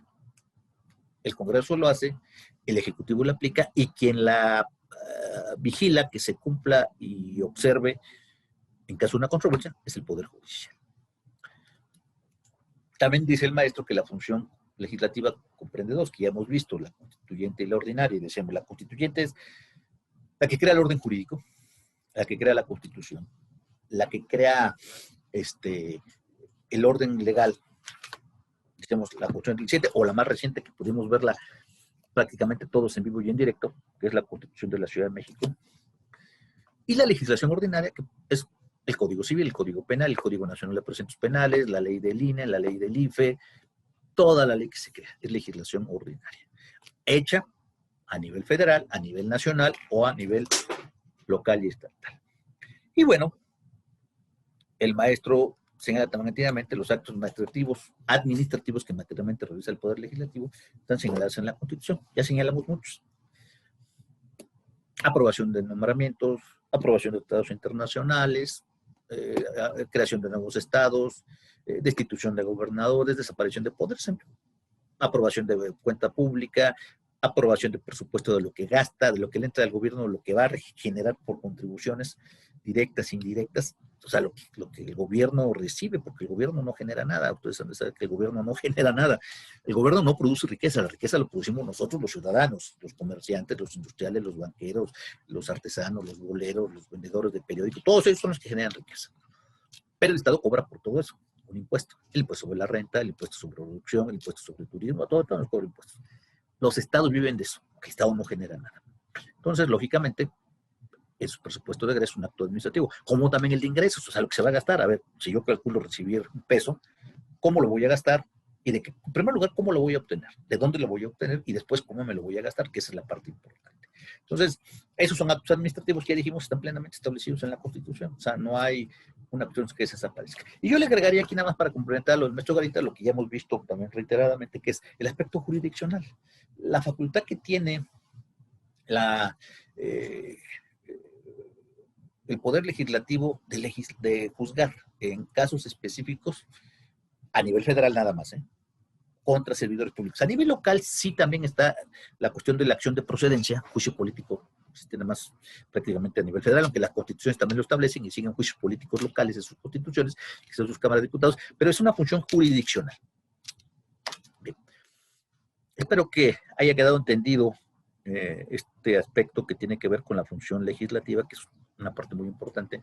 Tal vez no sea tan atractiva, pero de las tres funciones, definitivamente la que atrae más y todo, pues es el presidente de la República o la función ejecutiva. Esa por obvias razones atrae, llama la atención y ha generado obras y artículos, libros, revistas. Es lo que más genera. ¿Por qué? Porque ha sido el rey, el monarca, el emperador, el presidente, el primer ministro. Y a veces de diputados, senadores nadie se acuerda, a veces de jueces, magistrados, de ministros de la Corte nadie se acuerda, pero de los presidentes nos acordamos siempre. Bueno, vamos a entrar a la última función del Estado antes de después entrar a funciones propias en generales de los órganos del Estado y los órganos autónomos, a la función jurisdiccional o la función judicial. Fíjense bien, esta es otra parte muy importante, que es la tercera, y tal vez la que a veces menos importante se le da, pero que es la importante porque es la que vela. Inclusive cuando se llega a pelear el presidente de la República con el Congreso de la Unión o con los diputados, el Poder Judicial es el factor de equilibrio. Decía el maestro Diego Valadez hace poco que en la teoría de la división de los poderes, realmente el órgano judicial no es un factor de equilibrio, porque no se pelea ni con el Congreso ni con el presidente, que más bien lo que se pelean son el presidente de la República y el Congreso. ¿Por qué? Porque, por ejemplo, conforme a lo que marca el artículo 105 de la Constitución, aparte del juicio de amparo que pueden presentar los ciudadanos, los órganos de poder pueden presentar dos figuras de inconformidad contra invasión de competencias. Por ejemplo, si el gobierno federal invade una competencia de un gobierno estatal, o sea, el gobierno federal contra un estado o un municipio o una alcaldía, o viceversa, una alcaldía, un municipio o un gobierno frente a la federación, o se crean leyes que se consideran son inconstitucionales, puede proceder o una controversia o una acción de inconstitucionalidad. Y en ese orden de ideas, quien decide y quien resuelve y quien tiene la razón es la Suprema Corte de Justicia, o sea, somos los jueces. Entonces, en ese orden de ideas dice, verdaderamente la cuestión del pleito que se da en una división de poderes es entre ellos dos. El Poder Judicial está en medio y él va a resolver quién tiene la razón. Por eso se dice que la función judicial tiene que ver con la aplicación concreta, mediante procesos y resoluciones que resuelven los conflictos que se presentan en la sociedad, entre ciudadanos entre sí o entre estos y el Estado. Hay una definición que ustedes las van a ver cuando yo en teoría general del proceso, que es parte de los conceptos fundamentales junto con los conceptos de acción, excepción, jurisdicción y competencia, que son el tronco para poder entender después cualquier procedimiento, que es el tema relativo a qué se considera como conflicto. Carneluti, un procesalista italiano del siglo pasado, o sea, del siglo XX, decía, ¿qué es el litigio? Decía, conflicto de intereses calificado por la pretensión de uno y la resistencia de otro. Una de las funciones que hacen los licenciados en Derecho es ser abogado. Abogado viene de la palabra latina de la época romana, avocat, que quiere decir abogar por otro. En ese orden de ideas, los licenciados, los abogados, para ser abogados podemos ser todos, pero para comparecer en los tribunales necesitamos tener una patente, que es ser licenciado en Derecho, obtener el grado académico, reconocido por el Estado, que es el único que lo reconoce, y tener una patente para poder fungir como, en caso de medicina, o en el caso de la ingeniería, y en este caso de la abogacía, ejercer ante un tribunal. Siendo ya, en este caso, teniendo esa cédula, nosotros nos vamos a convertir en abogados litigantes. La función del licenciado en Derecho es muy amplia. Podemos ser consultores, asesores, notarios públicos, agentes del Ministerio Público, jueces, magistrados, ministros de la Suprema Corte de Justicia, podemos ser abogados postulantes, podemos ser académicos y investigadores. En fin, hay un campo muy amplio de donde los abogados nos desarrollamos. Algunos desarrollamos actividades. Yo muchos años fui abogado del gobierno, trabajé para el gobierno muchos años defendiendo sus intereses. Otra época de mi vida estuve como abogado particular defendiendo asuntos ante los tribunales. Y hoy tengo la cuestión de ser juez, soy magistrado, pertenezco a la función jurisdiccional, a la rama jurisdiccional. Pero también soy académico. Y en ese orden de ideas, reitero, esa definición de litigio, conflicto de intereses, calificado por la pretensión y la ausencia de otro, nos define perfectamente lo que es la función judicial. La función judicial es la que va a resolver de manera, bajo ciertos principios, como es la objetividad y la imparcialidad, todos esos conflictos. Es estar uno en medio, tener los ojos cerrados y resolver quién tiene la razón.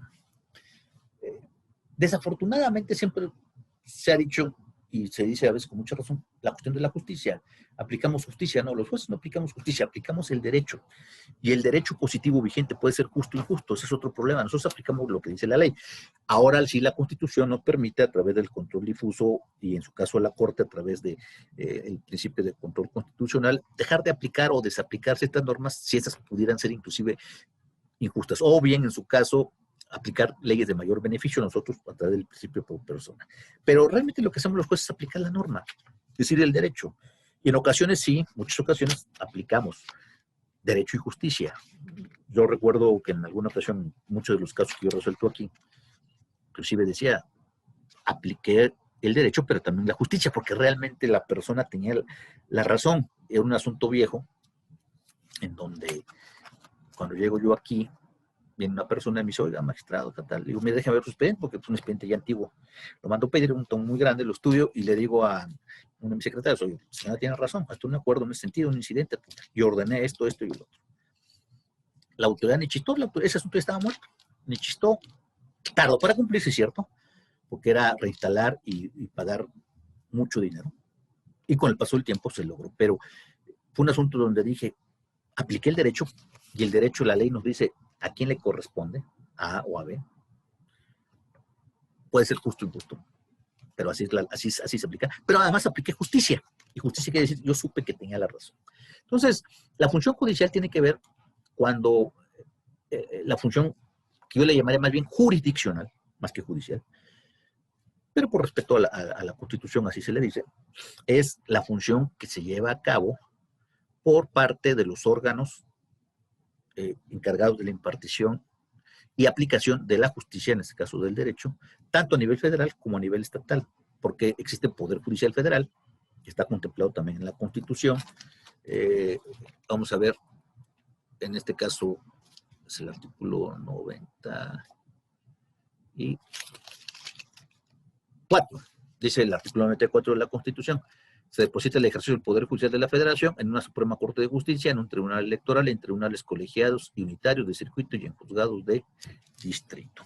Y lógicamente, todas las entidades federativas de la Ciudad de México tienen poderes judiciales locales.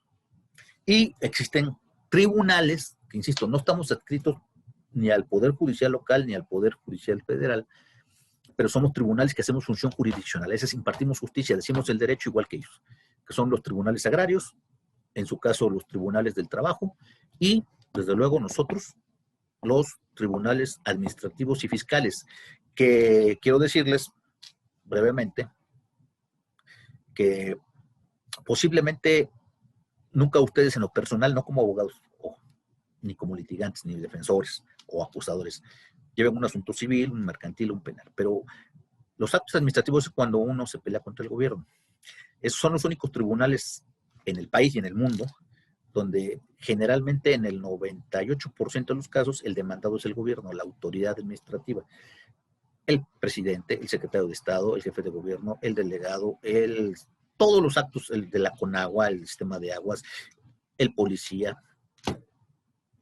¿Por qué? Por los actos administrativos que son el 70% de los que se crean en el país, que son administrativos o fiscales, impuestos.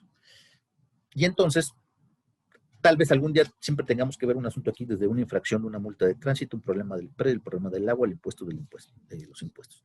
Los tribunales administrativos, ya les dije, tienen su origen en Francia, en el Consejo francés, y seguimos la teoría francesa a partir de los años 30 del siglo pasado, de que no pertenecemos ni al Poder Judicial, somos tipo autónomos, pero hacemos funciones eminentemente de jueces, somos magistrados, hacemos la función que hacen cualquier juez. Por eso somos tribunales, donde decimos el derecho. Bueno. Fíjense bien, hasta el absolutismo, quien tenía la función jurisdiccional eran los reyes. De hecho, en la etapa de la Edad Media es muy famoso endeudamiento de la justicia. ¿Y qué era el endeudamiento de la justicia? Pues no es otra cosa, sino simple y sencillamente la cuestión que tenía que ver con el que los reyes encargaban a los señores feudales que en su feudo aplicaran la justicia en nombre del rey. Y así, inclusive en Egipto, los faraones, que tenían también ese poder de dictar justicia, decían, puede usted resolver siempre y cuando nada más aplique la sabiduría y la prudencia. Entonces, pasado el tiempo, pasados los años, y a partir de la Revolución Francesa principalmente, es cuando ya, y la teoría de la división de poderes se especializa que sean tribunales específicos encargados a órganos colegiados o individuales de jueces que resuelvan los conflictos. Y así es que, en su caso, surge la función judicial ya independiente y autónoma, como también fue en el caso del poder legislativo y el poder ejecutivo. Nuevamente acudimos al maestro Garita para ver algunos aspectos esenciales. En primer lugar, dice, es una actividad subordinada del Estado al orden jurídico que produce derechos a casos particulares. Decíamos, nosotros los jueces somos imparciales. La máxima de la función jurisdiccional es la imparcialidad. Que nosotros no estamos ni a favor ni del actor ni del demandado, estamos en medio y le tenemos que dar la razón. Por eso cuando se pone la figura de la justicia se pone con una venda en los ojos, porque la justicia debe ser ciega y debemos aplicar. Reconozco que en ocasiones a veces los jueces somos seres humanos, nos podemos equivocar en la aplicación de un precepto de una ley o tener una interpretación correcta porque tenemos una posición doctrinaria de cierta escuela o cierta posición y a veces no lo compartimos. Inclusive aquí entre nosotros los magistrados, que trabajamos de manera colegiada, dictamos una resolución y a veces no estamos de acuerdo y se dicta por mayoría, 2-1. La mayoría la hacemos prácticamente en un 99% por unanimidad. Los tres estamos de acuerdo. ¿Por qué? Porque platicamos antes el proyecto y tratamos de ir en ese sentido. Pero esta actividad de función jurisdiccional pues, está subordinada a la que dice el Estado, a la Constitución. La Constitución lo regula, la Constitución lo planea. Y al igual que la función judicial, los tribunales administrativos estamos reconocidos en la Constitución, inclusive desde el 2015, reitero, tenemos plena autonomía, tanto en lo jurisdiccional, que es lo más importante, y financiera. Eso es importantísimo. Sin eso no podemos trabajar. Y desde luego nosotros somos los que, como hacían los romanos en las antiguas escuelas, somos los visires del derecho, los que decimos el derecho y decimos quién tiene la razón. Dice el maestro Garita que la función jurisdiccional desde el punto de vista formal alude a la organización constitucional que asigna las tareas de ejercer dicha función al Poder Judicial de la Federación, fundamentalmente para preservar el derecho. Pero ya decíamos que estas facultades que vimos aquí del 94, que se encargan el Poder Judicial de la Federación, a la Suprema Corte de Justicia, tribunales colegiados de circuito y juzgados de distrito, no es exclusiva de ellos. Los jueces, las entidades federativas, tienen también esa aplicación. Si habláramos, por ejemplo, de un país como Colombia o Francia, existe un solo poder judicial y todos los demás jueces dependen de un solo poder. O sea, ahí solamente hay una constitución, ahí solamente hay una ley para todo, porque tienen un régimen central unitario de forma de gobierno. Los países federales como México tienen una constitución federal, un orden jurídico federal, orden jurídicos estatales y municipales. ¿Eso qué quiere decir? Que independientemente de la Suprema Corte de Justicia, tenemos poderes judiciales locales, como en la Ciudad de México, o en el Estado de México, o en Yucatán, o en Sonora, o en Guerrero. Hay jueces locales que resolvemos muchos asuntos. De hecho, el Poder Judicial de la Ciudad de México es tan grande, que reúne a muchos países de América Latina. Si juntamos nosotros el Poder Judicial, y lo que voy a decir no es una mentira, a Colombia, a Argentina y a otros países, entonces harían el Poder Judicial de la Ciudad de México. Es tan grande porque por la magnitud de la Ciudad de México lo requiere. En materia civil, en materia mercantil, en materia familiar, en materia de arrendamiento, en materia penal, tanto jueces como magistrados, es enorme. Fíjese bien, el artículo 35 del capítulo 3 de la Constitución de la Ciudad de México dice del Poder Judicial, de la función judicial, y ahí dice, la función judicial se regirá por los principios de legalidad y honradez, accesibilidad, transparencia máxima, publicidad y rendición de cuentas. Luego dice B, de su integración y funcionamiento. El Poder Judicial de la Ciudad de México se deposita en un Tribunal Superior de Justicia que contará con una sala constitucional, un consejo de la judicatura y juzgados. Y ahí vienen requisitos para ser juez, las diversas materias, E inclusive ya se le dio también un control constitucional que antes no tenía la Ciudad de México. Algunas constituciones locales sí lo tenían, algo parecido a la Federación, que conoce de acciones de inconstitucionalidad y controversias, pero al ámbito local. Y desde luego, por ejemplo, habla del Tribunal Electoral de la Ciudad de México, al igual que el federal, del Consejo de la Judicatura y el Tribunal Local de Conciliación y Arbitraje, y desde luego, de nosotros, el Tribunal de Justicia Administrativa, que ya dijimos, dice el artículo 40 del Tribunal de Justicia Administrativa, que es donde yo trabajo, dice, la Ciudad de México contará con un Tribunal de Justicia Administrativa que formará parte del sistema de impartición de justicia, dotado de plena autonomía jurisdiccional, administrativa y presupuestaria, para el dictado de sus fallos y para el establecimiento de su organización, funcionamiento, procedimientos y, en su caso, recursos contra sus resoluciones. Y ahí viene todo lo que tiene que ver con estas cuestiones. Entre ellos, la principal, que es determinar todas las controversias que se susciten entre la Administración Pública de la Ciudad de México y sus alcaldías para con los ciudadanos. O sea, yo ya les decía, si no lo saben, sepan, este es el tribunal donde se pelean los ciudadanos contra el gobierno de la Ciudad de México.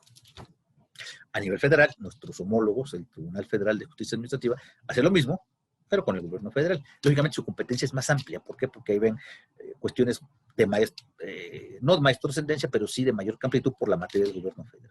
Pero los tribunales de justicia administrativa también están en todas las demás entidades federativas. Hasta hace algunos años solamente Puebla y Coahuila no tenían tribunales administrativos. Hoy ya tienen, gracias a la reforma constitucional del 2015, que nos terminó de dar esa fortaleza y esa autonomía y esa independencia. Bien. ¿Cuál es la finalidad del acto jurisdiccional? Bajo el principio de la imparcialidad y la transparencia, decir quién tiene la razón. Así de fácil. ¿Quién tiene el derecho? Decimos, difícilmente aplicamos justicia. Ese es el ideal. No en todos los casos se aplica justicia. Yo podría decirles que en la mayoría de mis sentencias sí aplicamos la justicia, casi en todas, porque les da al darle el derecho le da la razón de justicia, pero en las ocasiones a veces, híjole, creo que no es justo, pero la ley dice que sí, y yo no puedo hacer caso omiso a la ley. Entonces, a través de esa cuestión, los jueces siempre resolvemos quién tiene la razón y quién tiene el derecho. ¿Y cómo se hace? A través de una sentencia. El Estado dice, crea la organización judicial como una necesidad ineludible de armonía y estabilidad. Los jueces somos los que le damos estabilidad, por eso decía el maestro, el doctor, el exministro de la Corte, que los pleitos son entre el poder legislativo y ejecutivo, y los jueces somos los que estamos en medio, los que resolvemos quién tiene la razón. Y eso es una garantía. De hecho, Estados Unidos, que es un gobierno presidencial, tiene un sistema de jueces, se le dice el gobierno de jueces, porque los ministros de la Corte de Estados Unidos tienen tanto poder y tantas facultades que se llama que es un gobierno de jueces. Los estudiosos del derecho constitucional norteamericano eso señalan. Es un gobierno de jueces, porque los jueces son los que le dan el equilibrio. Y bueno, dice, el Poder Judicial es de una manera una maquinaria a disposición de los particulares del Estado. La justicia es gratuita. En México, dice la Constitución, en su artículo 17, lo siguiente, fíjese bien. Ninguna persona se puede hacer justicia por sí misma. Toda persona tiene derecho a que se le administre justicia por tribunales que estarán expeditos para impartirla en los plazos y términos que fijan las leyes, emitiendo sus resoluciones de manera pronta, completa e imparcial. Un servicio queda gratuito, quedando en consecuencia prohibida las costas judiciales. Esta es una de las garantías más importantes que tenemos todos los ciudadanos. La impartición de la justicia está por tribunales imparciales que dependen del Estado, pagados por el Estado. Es gratuita la justicia, no cuesta nada. Al Estado le cuesta mucho dinero, quiero decirle sí, pero al ciudadano no le cuesta nada. Y debe ser pronta y expedita. Y bueno, como dice el maestro Garita, en todos los actos contencioso quiere decir pleito, estamos en un pleito jurisdiccional, en un conflicto entre personas. Y desafortunadamente la vida de los seres humanos siempre es en conflictos, y lo vemos todos los días. Por ejemplo, yo aquí veo asuntos donde llegan desde el arresto, la suspensión de actividades de un establecimiento mercantil, la infracción al reglamento de tránsito, problemas entre vecinos por cuestiones condominales y que la Procuraduría Social resuelve y que no están conformes por sanciones, multas. Aquí se resuelven. El ser humano es un ser de conflictos, para bien o para mal. Y entonces debe existir un órgano imparcial, un órgano autónomo, un órgano independiente, quien resuelva y quien dé certeza y diga quién tiene la razón. Ese es el principal aspecto de los otros jueces, la imparcialidad y la objetividad. Independientemente de lo que nos señala toda la cuestión de lo que debemos observar y que se observan en el momento de la cuestión de la aplicación de las normas por parte de los jueces, es decir, principios de legalidad, de honradez, de accesibilidad, de transparencia, de máxima publicidad y rendición de cuentas, la imparcialidad y la objetividad, junto con la cuestión de la justicia pronta y expedita, nos permiten dictar nuestras resoluciones. Y reitero, en las diversas instancias procesales que se dan en las leyes, la primera instancia, llamada ACU, o la instancia segunda de apelación, ACUEN, y la tercera instancia extraordinaria, que no está en las leyes normales, pero es una ley especial que es la ley de amparo, permite que existan diversas instancias para que se confirme la resolución primigenia, o se revoque, o se modifique, o se cambie, ya sea en los recursos ordinarios o en los recursos excepcionales, que es un verdadero juicio, como es el juicio de amparo. Bien. Con este punto estaríamos acabando este video, que es el relativo a las tres funciones esenciales del Estado, que es la función administrativa, la función legislativa y la función judicial.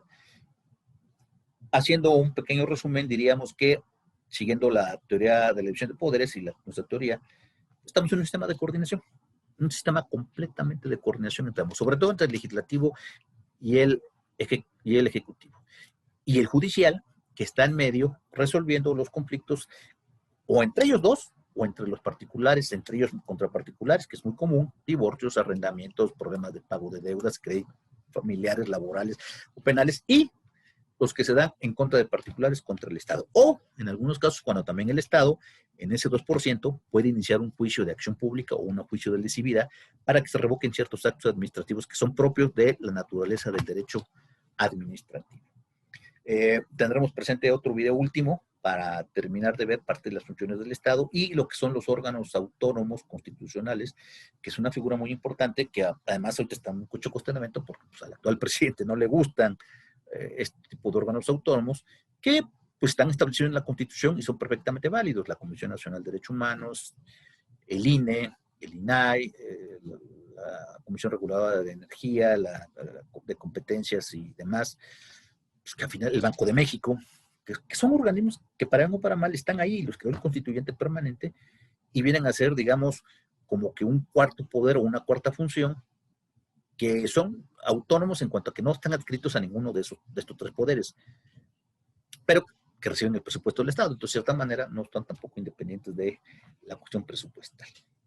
Bien, espero que haya quedado claro lo expuesto en este video para todos y todas ustedes, y que sea de utilidad en el comprendimiento de un tema tan importante y trascendental que tiene que ver con la función de poderes y desde luego lo que hemos visto, ¿no? La cuestión del sistema de coordinación y equilibrios que se da entre los mismos. Quedamos pendientes para un nuevo video. Muchas gracias